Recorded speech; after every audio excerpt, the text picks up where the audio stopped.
آئیے قریب آ جائیے.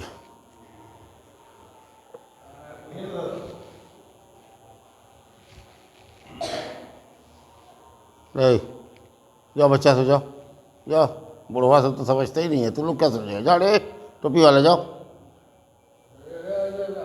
نکلو تم لوگ.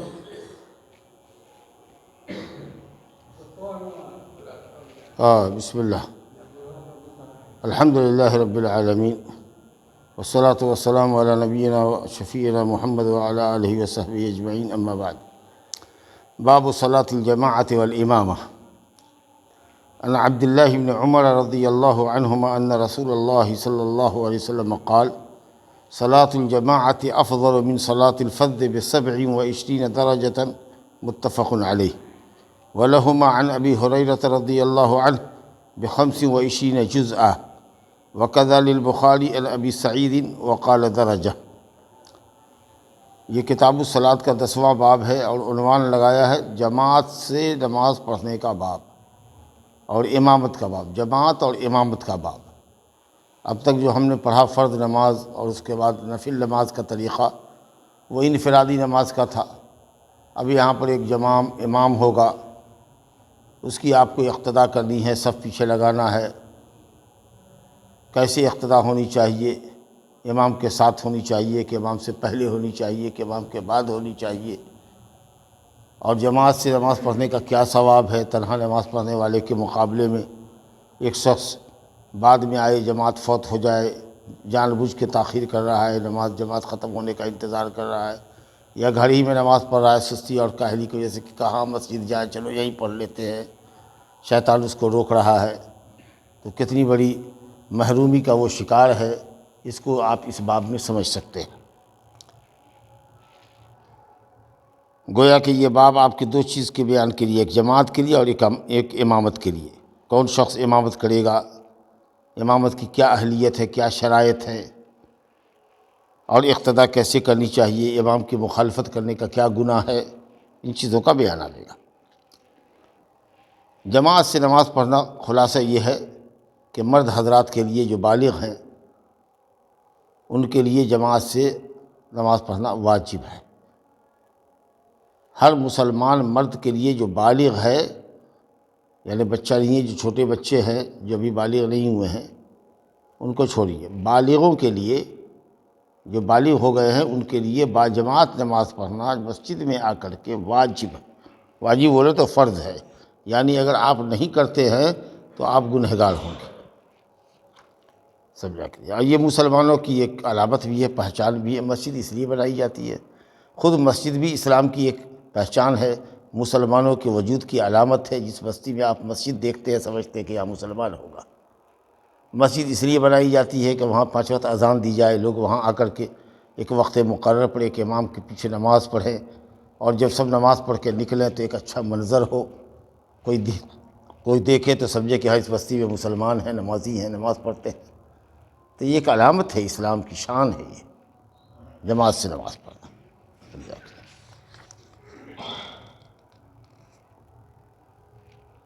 یہ جس طریقہ سے اہم واجب ہے اسی طریقہ سے یہ تقرب اللہ کا اور ثواب حاصل کرنے کا بہت اچھا ذریعہ بھی ہے. اب علماء میں اس بات کا اختلاف ہے کہ جماعت سے نماز پڑھنا سنت ہے کہ واجب ہے. تو کچھ علماء نے کہا کہ سنت ہے، اور کچھ نے کہا کہ سنت ہے، سنت سے بڑا سنت مؤکدہ ہے. حنفیوں کے یہاں سنت مؤکدہ کو چھوڑنے سے آدمی گنہگار ہوتا ہے، اور ہم لوگ کہتے ہیں کہ واجب ہے. اور واجب کا بھی مطلب ہے کہ وہ کام جس کے چھوڑنے سے گناہ لگے. تو اگر وہ سنت مؤکدہ کہیں اور ہم واجب کہیں تو حکم میں دونوں ہم لوگ برابر ہیں، کیونکہ سنت مؤکدہ کا تارک ان کے یہاں بھی گنہگار اور ہمارے یہاں واجب کا تارک بھی گنہگار. لیکن عام طریقے سے سنت کی تعریف یہ کی جاتی ہے کہ سنت وہ ہے جس کا کرنے پر ثواب ملے اور نہ کرنے پر گناہ نہ ملے. لیکن حنفیوں نے کہا کہ سنت مؤکدہ کا تارک گنہگار ہوتا ہے. خیر، کچھ لوگوں نے یہ کہا کہ صاحب یہ فرض کفایہ ہے، یعنی کچھ لوگ آ جائیں مسجد میں کہ جس سے جماعت ہو جائے تو ہر فرد کے اوپر جماعت سے نماز پڑھنا واجب نہیں. کچھ علماء نے یہ کہا کہ نماز کے صحیح ہونے کے لیے شرط ہے اگر آپ نے جماعت سے نماز نہیں پڑھا، بغیر عذر کے جماعت چھوڑ دیا، تو 100 مرتبہ بھی گھر میں نماز پڑھیے گا، آپ کی نماز نہیں ہوگی۔ اتنی کڑی بات کی، نماز کی صحت کے لیے شرط ہے، آپ کی نماز ہی صحیح نہیں ہوگی۔ اور چوتھا قول، ان تمام اقوال میں جو سب سے معتبر قول ہے وہ یہ کہ ہر بالغ مرد کے اوپر جماعت سے نماز پڑھنا واجب ہے، کہ اگر وہ چھوڑ دیتا ہے تو گنہگار ہوگا، ثواب سے محروم ہوگا، لیکن اگر تنہا نماز پڑھے گا تو نماز اس کی ہو جائے گی، اور اگر اس کو ہمیشہ کی عادت بنا لے گا تو فاسق اور فاجر بن جائے گا۔ تو بہرحال واجب عین یعنی ہر شخص پر، ہر مسلمان کے اوپر، مرد کے اوپر جو بالغ ہے، نماز پڑھنا واجب ہے۔ یہ قول سب سے صحیح قول ہے، اتھینٹک قول ہے کہ جماعت سے نماز پڑھنا واجب ہے، اور اس کو چھوڑ دینا بغیر عذر کے گناہ کا باعث ہے۔ دلیلیں آئیں گی، اس لیے زیادہ آپ کا وقت ادھر ادھر ضائع کیے بغیر اور علمی گفتگو میں پڑے بغیر کہ تمام اقوال، جو 4 اقوال پیش کیے گئے ہیں، سب کے دلائل پیش کریں، سب کا جائزہ لیں، سب کا رد کریں، یہ بڑا ایک لمبی گفتگو ہوگی جو پڑھے لکھے اہل علم لوگوں کے درمیان کی گفتگو ہے۔ لیکن بہرحال وہ جو حدیث میں نے پڑھا ہے اس کا معنی مطلب سمجھانے سے پہلے یہ بتا دیں کہ جماعت سے پڑھنے کے بڑے فائدے ہیں۔ ایک تو ثواب تو ملے گا ہی، ایک واجب ہمارا ادا ہوتا ہے، سمجھا کہ گناہ سے بچتے ہیں۔ دوسرے یہ کہ ثواب آپ دیکھیے گا کہ کتنا زبردست ہے۔ اس کے علاوہ بھی سماجی اعتبار سے بھی اگر دیکھ لیجیے، معاشرتی اعتبار سے بھی دیکھیے، تو جماعت سے نماز پڑھنا الفت اور محبت کا سبب ہے، الفت اور محبت کا سبب ہے۔ ایک ساتھ مل کر کے سب نماز پڑھتا ہے، ویسے بھی نمازیوں کو نمازی سے محبت ہو جاتی ہے، دیکھتا ہے کہ ہمیشہ آتا ہے۔ ہم سب گویا کہ ایک جہاز کے مسافر ہیں، ایک بوگی کے مسافر ہیں، ایک ہی جگہ ہم لوگ سب آتے ہیں، نماز پڑھتے ہیں، تو نیچرلی ہے کہ محبت آتی ہے اس سے۔ یہ الگ بات ہے کہ صاحب مسجد میں بھی آ کر کے اگر ملے گا تو پیر ہٹا کے رہے گا، یا پیر ملاوے گا لیکن دل نہ ملاوے گا، یا دیکھے گا کہ ہمارا وہ بھائی جس سے ہماری بات چیت نہیں ہے وہ طرف کھڑا ہوا ہے، بغل میں ہے، تو کسی دوسرے کے آنے کا انتظار کرے گا کہ وہ آ جائے، اس کے ساتھ لگ جائے، کہ او کے بغل میں ہم لگیں گے، او کے ساتھ پیر میں پیر کیسے ملاویں، اس سے ہماری بات نہیں ہے، او کے بغل میں ہم کیسے لگے۔ یہ عداوت گویا کہ ایک صف میں ایک امام کے پیچھے کھڑے ہونے کے بعد بھی آپ کو یہ رہتی ہے۔ یہ کتنے دکھ کی بات ہے۔ جماعت کا مطلب یہ ہے کہ اجتماعیت ہو، الفت اور محبت ہو، ایک لڑی میں جیسے موتی پیروئی ہوتی ہے ویسے سب لوگ پاؤں میں پاؤں ملا کر کے کھڑے ہوتے ہیں۔ لیکن یہاں بھی اعراض لوگ کرتے ہیں ایک دوسرے سے۔ دوسرا فائدہ یہ ہوتا ہے کہ بہت سے لوگ جن کو نماز پڑھنے کا طریقہ نہیں معلوم ہے، آتے ہیں مسجد میں تو امام کے پیچھے پڑھتے پڑھتے پڑھتے پڑھتے ان کو نماز پڑھنے کا طریقہ معلوم ہو جاتا ہے کہ کیسے نیت باندھنا ہے، کیسے رکوع کرنا ہے، کیسے سجدہ کرنا ہے، کس وقت میں کئے رکعت نماز ہے۔ اب وہ جو نماز مسجد میں نہیں پڑھتا تھا اس کو نہیں معلوم تھا، اب اس سے پوچھ لیجئے، جاہل بھی ہے تو کہہ دے گا کہ 5 وقت کی نماز ہے، نام بھی جھٹا جھٹ بتا دے گا، ظہر ہے، عصر ہے، مغرب ہے، عشاء ہے، فجر ہے۔ ظہر میں کیا رکعت فرض ہے؟ کیا 4 رکعت، عصر میں تو 4 رکعت، مغرب میں 3 رکعت، عشاء میں 4 رکعت، فجر میں 2 رکعت، دھڑا دھڑ بتا دے گا۔ کیسے نماز پڑھی جاتی ہے؟ تو ایسے کہے گا تکبیر تحریمہ کر کے نیت باندھا جاتا ہے، اس کے بعد قرأت ہوتی ہے سورہ فاتحہ، کوئی سورت پڑھا جاتا ہے، رکوع کرتا ہے، سبح اللہ ربنا کرتا ہے، تو سجدہ کرتا ہے، پھر دوسری رکعت کے لیے اٹھتا ہے، اسی طرح پہلی رکعت کی طرح کرتا ہے، پھر تحیات میں بیٹھتا ہے وغیرہ۔ وہ دیکھتے دیکھتے دیکھتے اس کے نماز کا طریقہ معلوم ہو گیا۔ اب تھوڑی سی اگر محنت کر لے، پڑھے لکھے لوگوں کے ساتھ بیٹھ جائے، حافظ مولوی کے ساتھ، یا جس کو آتا ہے تو وہ اس کو سکھا دے گا، سورہ فاتحہ، تحیات، درود وغیرہ سکھا دے گا، رکوع سجدے کی دعا سکھا دے گا، تو الحمدللہ وہ جو پڑھنے والی چیز ہے وہ بھی اس کو یاد ہو جائے گی۔ تو طریقہ تو دیکھ کر کے آ گیا، اور سیکھنے کے بعد وہ گویا کہ اس کو وہ سیکھ بھی لیا اس نے گویا کہ۔ اچھا، جماعت سے نماز پڑھنے کے اندر طبیعت کی رغبت بھی ہوتی ہے زیادہ، آدمی ایکٹیو ہوتا ہے۔ گھر پہ رہے گا تو اچھا جماعت چھوٹ گئی، اچھا بعد میں پڑھیں گے، پڑھتے پڑھتے سستی کاہلی ہو جاتی ہے، یہاں تک کہ نماز کا وقت نکل جاتا ہے۔ اچھا، اکثر ایسا محسوس کیا ہے میں نے خود بھی، اگر کبھی نماز پڑھا تو بہت جی نہیں لگتا ہے، جو نماز میں جی لگتا ہے۔ 3 رکعت پڑھا کہ 4 رکعت پڑھا، اکثر بھول جاتا ہے آدمی، اور جب جماعت سے نماز پڑھتا ہے تو اس کا امکان کم رہتا ہے، سمجھ لیں گے۔ اچھا، کبھی کبھی بھائی چارگی کا احساس ہوتا ہے، خوب احساس ہوتا ہے نماز نکلے، بھائی فلاں صاحب آتے تھے ہمیشہ نماز میں، سمجھا کہ فلاں کو دیکھتے تھے اس محلے سے آ رہا ہے نماز پڑھنے کے لیے، کیا بات ہے 1 ہفتہ سے نہیں دیکھ رہے بھائی فلاں کو، کہیں بیمار تو نہیں ہے، کہیں سفر میں تو نہیں گیا ہے؟ تو پوچھا تو کسی نے کہا کہ نہ وہ تو گیا ہے باہر، کلکتہ چلا گیا ہے۔ اچھا یہ بات ہے۔ نہیں، اگر بیمار ہے تو بھائی بیمار پرسی کا بھی جذبہ پیدا ہونا چاہیے کہ ثواب کے لیے جا کر کے اس کی بیمار پرسی کرو، سمجھا کہ ہاسپٹلائز ہے تو جا کر کے اس کی عیادت کرو۔ یہ سب جذبہ نمازیوں کے اندر آتا ہے، کون ہے، کہاں ہے، رہتا تھا ہمارے بغل میں، کہاں گیا، نہیں گیا، سمجھا کہ۔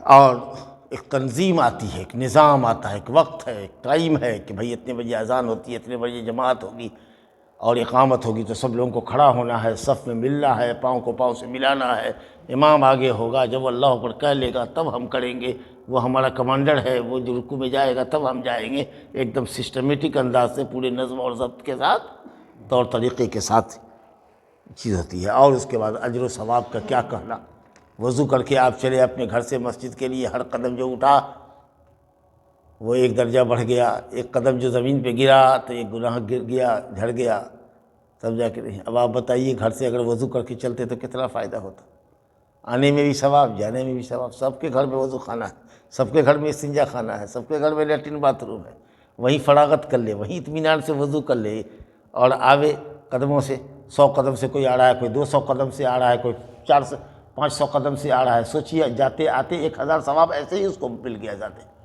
ہمارا گھر قریب ہے تو ہم کو 100 ثواب ملے گا، آپ آ رہے ہیں اس محلے سے تو آپ کو 1000 ثواب ملے گا، 1000 گناہ آپ کا معاف ہوگا۔ سب سہولت ہے، ایسا نہیں ہے کہ پانی نہیں ہے، استنجا خانہ آپ کے گھر میں نہیں ہے، لیٹرن نہیں بنی ہوئی ہے، لیکن اس کے بعد عادت ہے، سیدھے مسجد میں گھس گئے، سمجھا کہ تو یہ سب ثواب ہے، اس سے آپ محروم ہوتے ہیں، سمجھا کہ۔ تو اب حدیث پڑھیے۔ حدیث ہے کہ صاحب رسول گرامی صلی اللہ علیہ وسلم کی حدیث آپ کے سامنے پڑھا، 2 صحابی کی حدیث ہے۔ عبداللہ بن عمر رضی اللہ عنہما کہتے ہیں کہ رسول اللہ صلی اللہ علیہ وسلم نے فرمایا کہ جماعت سے نماز پڑھنا تنہا نماز پڑھنے سے 27 درجہ بڑھ کے، 27 درجہ زیادہ ہے۔ تو 1 درجہ تو منفرد جو تنہا نماز پڑھتا ہے وہ ہوا، اور اس سے بڑھ کے آپ کا 27 درجہ ہوا، تو گویا کہ جماعت سے نماز پڑھنے کا درجہ کتنا ہوا؟ 28۔ ارے 1 درجے میں ہم اور وہ جو تنہا نماز پڑھ رہا ہے وہ تو برابر ہوئے۔ اگر آپ کہیے کہ ہمارے پاس جو روپیہ ہے وہ تمہارے روپیے سے 27 روپیہ زیادہ ہے، تو اس کا مطلب کہ جتنا روپیہ تمہارے پاس ہے اتنا تو ہمارے پاس ہی ہے۔ ہاں، تو اس میں 27 کو ایڈ کیجئے، ایک درجہ نماز آپ کا ہے، 1 درجہ ہمارا ہے، لیکن آپ کی نماز سے 27 گنا ہمارے پاس اور زیادہ ہے، تو 1 میں 27 کو جوڑیے تو 28 ہوا جماعت سے نماز پڑھنے والا۔ اور تو 1 میں اگر برابری ہو گئی تو ہماری فضیلت آپ کے اوپر 27 درجے بڑھ کے ہوگی۔ اب آپ غور کیجیے، اللہ۔ اور یہ تو 1 وقت کی نماز کا مسئلہ ہوا، اور نیکی کا ثواب حدیث میں آیا کہ کم سے کم 10 گنا بڑھتا ہے، تو اگر 27 کو 10 سے ملٹیپلائی کیجیے، ضرب دے دیجیے گا تو 270 ہو جائے گا۔ اب سوچیے کتنا بڑھ گیا ثواب۔ گویا 1 روز اگر آپ جماعت سے نماز پڑھتے ہیں تو کوئی آدمی اگر تنہا گھر میں 27 دن نماز پڑھتا ہے تو جتنا وہ ثواب پائے گا 27 دن میں، اتنا ثواب آپ کو 1 دن میں ملے گا جماعت سے نماز پڑھنے سے۔ آپ میں کا اگر کوئی شخص تاجر ہو، اس کو معلوم ہو کہ وہ اپنے گھر میں دکان چلاتا ہے، جس سامان پر 1 روپیہ اس کو ملتا ہے، اگر وہ گاؤں کے چوراہے پر لا کر کے بیچے تو 10 روپیہ اسی سامان کا اس کو فائدہ ملے گا۔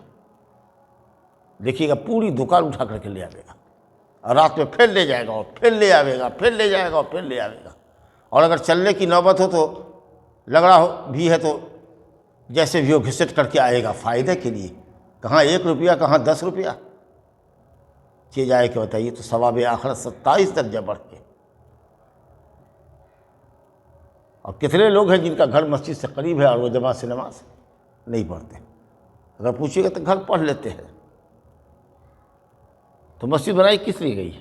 اگر گھر ہی پر پڑھنا تھا، گھر میں نماز عورتیں پڑھتی ہیں، ان کے لیے گھر افضل ہے، اور گھر آپ کے لیے سنت پڑھنے کے لیے ہے کہ فرض پڑھنے کے لیے؟ لا الہ الا اللہ۔ یہ بخاری مسلم کی روایت ہے، 27 گنا بڑھ کے ہے، گویا جماعت سے نماز پڑھنا آپ کا 28 درجہ ہے، 1 درجہ تنہا نماز پڑھنے کے برابر ہو گیا، 27 درجہ اس سے سرپلس ہوا۔ اور بخاری مسلم میں ابو ہریرہ رضی اللہ عنہ کی حدیث ہے کہ 25 جز ہے، اب بخاری میں ابو سعید خدری سے روایت ہے کہ 25 درجہ ہے، بڑھ کے ہے، تو اب 25 اور 27 میں بظاہر ٹکراؤ لگتا ہے، تو کہیے گا الحمدللہ کوئی ٹکراؤ نہیں ہے، نبی صلی اللہ علیہ وسلم کو پہلے معلوم کرایا گیا ہوگا کہ 25 درجہ بڑھ کے ہے، بعد میں اللہ نے فضل فرمایا ہوگا اور 2 اور بڑھا دیا گیا ہوگا، تو ہم جب 27 کی روایت کو لیں گے تو اس میں 25 کی روایت اپنے آپ آ جائے گی، اور دونوں روایت صحیح ہے، تو بہترین جمع یہ ہے دونوں حدیث کے درمیان جمع کرنے کی صورت یہی ہوگی کہ کہیں گے کہ پہلے نبی صلی اللہ علیہ وسلم کو 25 درجے کا ثواب بتایا گیا تھا، بعد میں اللہ رب العالمین نے جماعت سے نماز پڑھنے والے پر احسان مزید کیا اور کہا کہ یہ 25 کو ہم 27 کر دیتے ہیں، الحمدللہ۔ چلیے سر،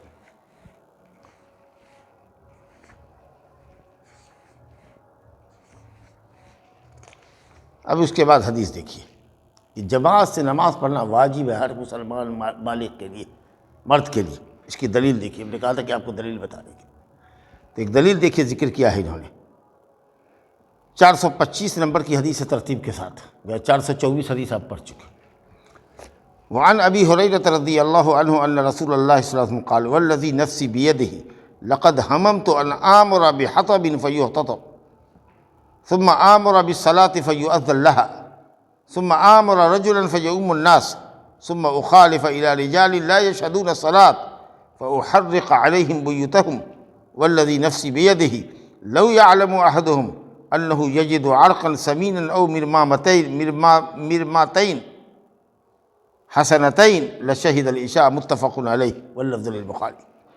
ابو ہریرہ رضی اللہ عنہ کہتے ہیں جماعت سے نماز پڑھنا واجب ہے، جو آپ نے سن لیا اس کی دلیل دیکھیے کہ رسول اللہ صلی اللہ علیہ وسلم نے فرمایا والذی نفسی بیدہ، قسم اس ذات کی جس کے ہاتھ میں میری جان ہے۔ کس کے ہاتھ میں ہماری جان ہے؟ اللہ سبحانہ وتعالیٰ۔ نبی صلی اللہ علیہ وسلم بغیر قسم کھائے ہوئے بھی اگر بات فرماتے تو ایک مسلمان کو آپ کی صداقت میں کوئی شک نہ ہوتا، لیکن پھر بھی آپ نے قسم کھا کر کے یہ بات کہی، اس اہمیت کو بتانے کے لیے کہ جو بات ہم کہنے جا رہے ہیں وہ کتنی اہمیت کی۔ تو کہ کبھی کبھی اہم شے کے اوپر آدمی بغیر قسم کھائے ہوئے یا بغیر قسم کھلائے ہوئے بھی قسم کھاتا ہے تاکہ لوگ اس کی اہمیت کو سمجھیں۔ تو کہتے ہیں قسم اس ذات کی جس کے ہاتھ میں میری جان ہے، لقد ہممت، تحقیق کہ میں نے ارادہ کیا ہے، اور ہم کہتے ہیں نفس کے ارادے کو بھی، اور ہم کہتے ہیں عزم کو بھی، یہاں پر عزم کے معنی میں کہ میں نے ایک طرح کا پکا ارادہ کیا ہے کہ اس بات کا کہ انا آمر بحطب، کہ میں حکم دوں لکڑیوں کو جمع کرنے کا، فیحتطب، لکڑیاں جمع کی جائیں، میں کچھ لوگوں کو حکم دوں کہ جا کے جنگل سے لکڑیاں کاٹ کے لاؤ، گٹھا لے کر کے آؤ اور لکڑیاں کاٹی جائیں، ثم آمر بالصلاۃ، پھر میں نماز کا حکم دوں، چنانچہ اس کے لیے اذان دی جائے، ثم آمر رجلا، پھر میں کسی شخص کو متعین کر دوں کہ وہ جماعت سے امامت کر دے، لوگوں کی امامت کر دے، اور میں ان لوگوں کے پاس جاؤں جو نماز میں حاضر نہیں ہوتے۔ بعض روایت میں ہے کہ کچھ لوگوں کو لے کر کے جاؤں، لکڑی کا گٹھر جن کے ساتھ، وہ جو لکڑی منگوایا جنگل سے کٹوا کے، اس گٹھر کو لے کر کے کچھ لوگوں کے ساتھ جاؤں، ایسے لوگوں کے گھروں تک جو مسجد میں نہیں آتے، فَأُحَرِّقُ عَلَيْهِمْ بُيُوتَهُمْ، اور ان کے گھروں کو آگ لگا دیں۔ اب آپ غور کیجیے، اس سے کیا سمجھ میں آتا ہے کہ کتنی تاکیدی چیز ہے کہ نبی صلی اللہ علیہ وسلم نے گھروں میں آگ لگا دینے کا ارادہ کیا۔ اب یا تو گھر کے باشندے گھر میں ہوں تو ان کے ساتھ جلا دیں، جانی اور مالی دونوں نقصان ہو جائے، یا گھر والوں کو نکال دیں، یا گھر والا نکل بھاگے اپنے طور پر کسی دروازے سے تو ان کے گھروں کو جلا دیں، تو مال کا نقصان ہوگا۔ ایک چھپڑ ڈالنا بھی 1000-5000 روپیہ سے کم نہیں چاہتا ہے، ایک چھپڑ بھی اگر ڈالیں گے تو 5000 روپیہ سے آج کے زمانے میں کم نہیں ہوگا۔ ایک گھر ہے اس کا باقاعدہ کئی کمروں کا گھر ہو سکتا ہے، چھپڑ کا پھوس کا بھی گھر ہو تو اس گھر کو بنانے میں یا تیار کرنے میں ہزاروں ہزار لگتا ہے۔ مال کا اتنا بڑا نقصان کر دوں، یہ اتنا بڑا مال کا نقصان کب جائز ہوگا؟ اس لیے ہوگا کہ ایک واجب چیز کو آپ چھوڑ رہے ہیں۔ اگر سنت ہوتا ہے نماز پڑھنا جماعت سے کہ پڑھو تو پڑھو، نہیں پڑھو تو نہیں پڑھو، صرف ثواب ملے گا، گناہ نہیں ہوگا، کوئی ضروری نہیں ہے مسجد میں آنا، تو کیوں آپ اتنا بڑا ارادہ کرتے، اتنا بڑا مالی نقصان کرتے؟ ظاہر ہے کہ یہ مالی نقصان جو کہ حرام ہے، یہ آپ اس لیے گوارا کر رہے ہیں کہ وہ ایک واجب کو چھوڑ رہا ہے۔ اللہ۔ اس کے بعد دوسرا جملہ فرمایا والذی نفسی بیدہ، قسم اللہ کی، قسم اس ذات کی جس کے ہاتھ میں میری جان ہے۔ نبی صلی اللہ علیہ وسلم کا جملہ دیکھیے۔ لیکن اگر ان منافقین میں سے کسی کو یہ پتہ چل جائے کہ عشاء کی نماز میں جانے سے 2 بکری کی اچھی کھر مل جائے گی، 2 پائے مل جائیں گے، تو مادی منفعت کے لیے عشاء میں آئیں گے، لیکن ثواب لینے کے لیے، اجر عظیم لینے کے لیے مسجد میں نہیں آ سکتے۔ اندھیرے کا فائدہ اٹھا لیں گے، گھر میں رہ جائیں گے، نماز بھی نہیں پڑھیں گے، کیونکہ مقصد تو لوگوں کو دکھانا ہے، ثواب حاصل کرنا تو ہے نہیں۔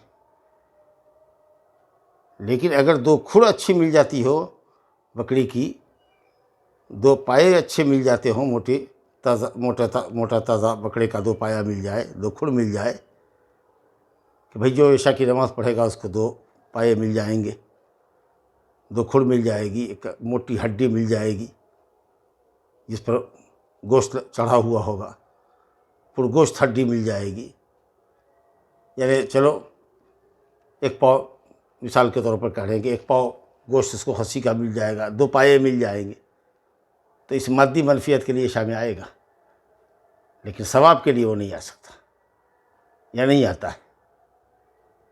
یہ ہے ان کی دنیا داری۔ لا حول ولا قوت الا باللہ۔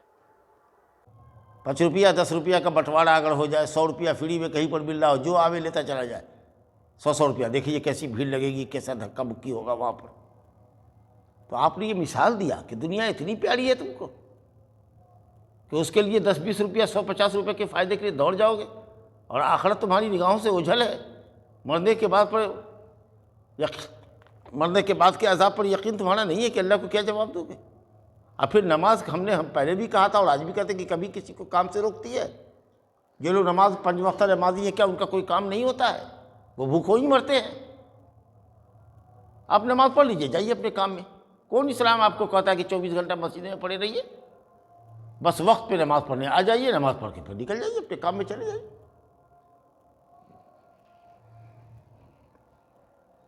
تو نبی صلی اللہ علیہ وسلم کا یہ جو زبردست ارادہ ہے، آپ اس سے کیا سمجھتے ہیں کہ ہر شخص کے اوپر نماز فرض ہے، واجب ہے؟ ورنہ لوگ کہتے ہیں کہ یا رسول اللہ ہم تو گھر ہی میں نماز پڑھ لیا، اب پڑھ لیتے ہیں، اپنے بیوی بچوں کے ساتھ مل کے پڑھ لیتے ہیں، آپ ہمارے گھروں کو کیوں جلائیں گے؟ کتنے لوگ کہہ سکتے ہیں کہ ہم 3-4 باپ بٹھا ہیں، ایک جماعت کر لیں گے، لیکن نہیں، وہ جماعت مطلوب نہیں ہے، بلکہ اس جماعت پر ثواب بھی نہیں ہوگا۔ اگر آپ اپنے گھر میں جماعت بھی کریں گے تو اس کا ثواب نہیں ملے گا۔ ثواب وہاں ہوگا جہاں حاضری کے لیے اذان دی جاتی ہے، جو مسجد ہے، وہاں آئیے گا تو وہ 27 درجہ آپ کو ملے گا۔ گھر پر صرف 1 درجہ آپ کا ہوگا، اور نماز آپ کی صحیح قول کے مطابق ہو جائے گی، لیکن واجب ترک کرنے کا آپ کو گناہ ہوگا، بڑا گناہ ہوگا آپ کو۔ دیکھیے کتنی کڑی اور سخت بات کہی گئی، اور کس طریقے سے آپ نے جھنجھوڑا ہے کہ 2 کھر کے لیے چلے جاؤ گے رات کے 8 بجے 9 بجے، لیکن مسجد میں نہیں آ سکتے۔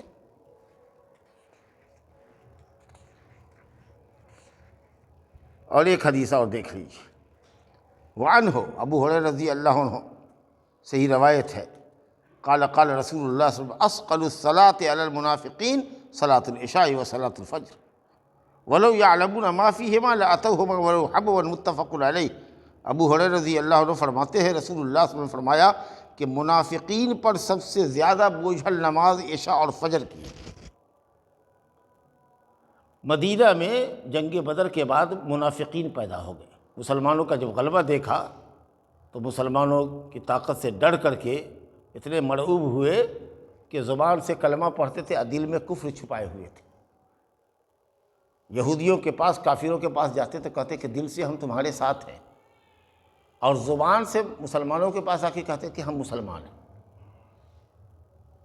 تاکہ ادھر کی بھی بات بنی رہے اور یہاں بھی مسلمانوں کے ساتھ ہی ہماری بات بنی رہے۔ ان کے دل میں اسلام نہیں تھا، یہ مخلص نہیں تھے، اللہ کی رضا کے لیے نماز نہیں پڑھتے تھے، ثواب کے لیے نہیں پڑھتے تھے، اللہ کے عذاب سے بچنے کے لیے نہیں پڑھتے، مسلمانوں کو اپنا اسلام کا ثبوت دینے کے لیے کہ تم سمجھو کہ ہم بھی مسلمان ہیں، نماز پڑھا کرتے تھے۔ تو دن میں تو آ جاتے تھے، لیکن عشاء کا وقت جو ہوتا ہے شروع رات کا، نیند کا وقت ہوتا ہے، فجر کا وقت آخری رات کا ہوتا ہے، میٹھی نیند کا۔ اور اس زمانے میں نبی صلی اللہ علیہ وسلم کے زمانے میں یہ بجلی کا بلب بھی نہ تھا، اب چراغ جلا تو جلا، ایک آدھ چراغ ڈبیا جلی تو جلی ہے، نہیں تو وہ بھی نہیں جلی۔ اب اندھیرا اندھیرا ہے۔ اب مان لیجئے کہ 500، 1000، 1500، 2000 سب لوگ نماز پڑھ رہے ہیں مسجد نبوی میں، اس میں اگر 10-20 کو منافق ہے، کہیں کوئی کونا میں ہے، تو نبی صلی اللہ علیہ وسلم حاضری لے کے رجسٹر لے کے تو بیٹھتے نہیں تھے۔ اللہ روشنی میں وہ دیکھا جا سکتا تھا، تو اس اندھیرے کا فائدہ اٹھا کر کے وہ سب عشاء و فجر میں نہیں آتا تھا، کیونکہ جو مقصد ہے دکھانا وہ تو دن میں حاصل ہو گیا ہے۔ اب رات میں جائیں تو اور نہ جائیں تو ہمارے اسلام پر کوئی فرق نہیں پڑے گا، مسلمان ہم کو کافر نہیں سمجھے گا، اور چلو فائدہ اٹھا لیتے ہیں اندھیرے کا۔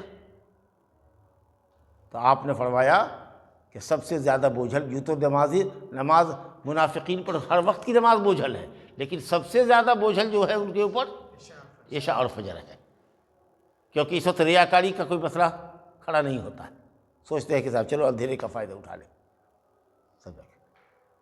آدمی کو جو چیز نماز با جماعت پر ابھارتی ہے وہ ایمان کی قوت ہے۔ ابھی ان کے دل میں تو ایمان ہے ہی نہیں، تو پھر وہ کیوں آئیں گے؟ ثواب کی چاہت ہے ہی نہیں، اللہ کا عذاب ہے کا ڈر ہے ہی نہیں، صرف دکھاوا مقصود ہے،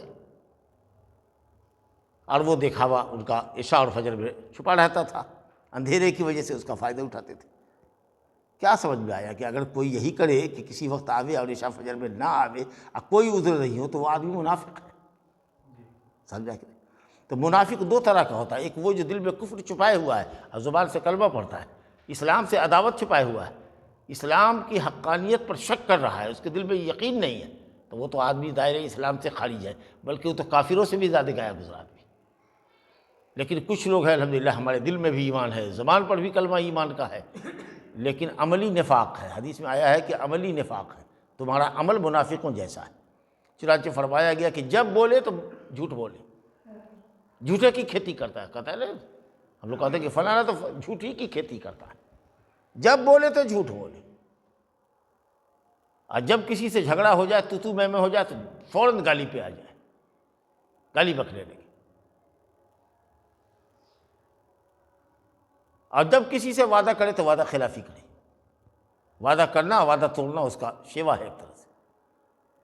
اور چوتھی صفت بتائی گئی ہے کہ سمجھو کہ اگر وہ چوتھی صفت پائی گئی تو بجھو کہ ایک دم مکمل منافق ہے، اب خالی کفر کی سرحد میں پیر ایک ڈالنا باقی رہ گیا، اور وہ کیا ہے کہ جب کوئی امانت دو تو اس میں خیانت کر جائے سچی۔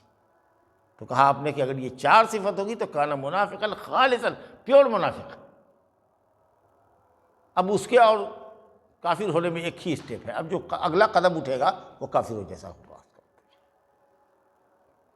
اس آئینے میں اگر دیکھیے تو ہم لوگ بہت سارے لوگ ہوں گے جو کہیں نہ کہیں کسی نہ کسی بات میں پکڑے جائیں گے، جھوٹ بول رہے ہیں، وعدہ خلافی کر رہے ہیں، امانتوں میں خیانت کر رہے ہیں، پیسہ دیا تو پچا لیا، کب دیے نہ دیے ہم نہیں جانتے، تمہارا کوئی پیسہ ہمارے پاس ہے، کوئی بات بھی کسی کو کان میں کہا کہ بات آپ کو تو کہہ دیا ہے، اپنا ہمدرد سمجھ کے رائے مشورہ لے لیا ہے آپ سے، لیکن یہ بات میری امانت ہے آپ کے پاس، کسی کو کہیے گا نہیں، تو اب چاہے ہماری دوستی آپ سے رہے کہ نہ رہے، مر جاؤ لیکن وہ بات کسی کے سامنے نہ کہو، وہ بھی بہت بڑی امانت ہے۔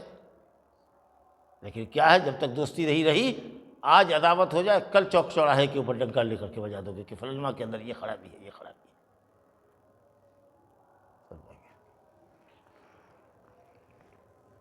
اور یہ فرمایا کہ یہی منافق وَلَوْ يَعْلَمُونَ مَا فِيهِمَا، اگر جان لیں یہ لوگ، حقیقت میں جان لیں کہ عشاء اور فجر میں جماعت سے نماز پڑھنے کا، مسجد آنے کا کیا ثواب ہے، لَأَتَوْهُمَا وَلَوْ حَبْوًا، تو یہ دونوں نماز بھی آویں بچوں کی طریقہ سے، ہاتھ اور گھٹنے پر چل کر۔ بچہ کیسے چلتا ہے؟ 2 ہاتھ رکھتا ہے، 2 گھٹنا رکھتا ہے، بگوا مارتا ہے نا جس کو، وہ۔ اب بعض علماء نے کہا کہ چتر کے بل گھسٹ کر کے آئے، حبون کا وہ مطلب، لیکن اصل میں حبوا وہی ہوتا ہے جو بچہ بگوا مارتا ہے بڑے یہاں، ہاتھ اور پاؤں کے گھٹنے کے اوپر جو چلتا ہے، اس طریقہ سے چل کر کے آئے، اگر معلوم ہو جائے کہ عشاء کی نماز میں کیا ثواب ہے اور فجر کی نماز میں کیا ثواب ہے۔